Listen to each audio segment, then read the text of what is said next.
ازيكم؟ قالوا الشجاعة ما انك تعمل الحاجة وانت ما خايف، لكن انك تعملها وانت خايف. في رأيي دي الشلاقة، وخدكم شليقة من زمان. أنط الخور، تلب الحيطة، أجي ماشية بالشارع المظلم، أعمل نفسي ما خايفة من الكلب. ومن الحاجات اللي كنت بتشارك فيها إني بحضر الأفلام المخيفة.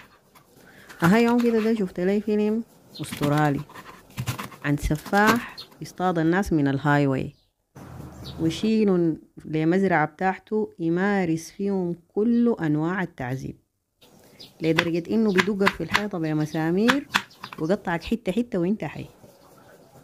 أها واحد من الناس اللي قبضهم ديل بيجاي قدر هرب ومشى بلغ الحكومة.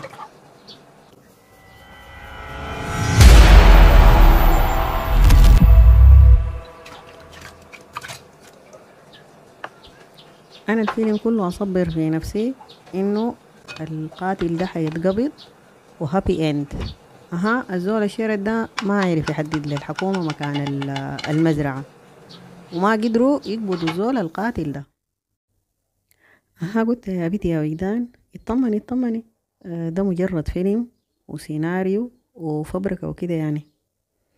كان كتبوا في نهاية الفيلم مقتبس عن قصة واقعية. م- م.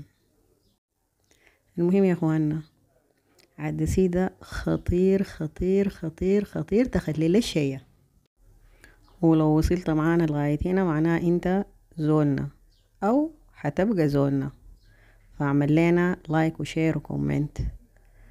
شكرا لكم. دقي سريع.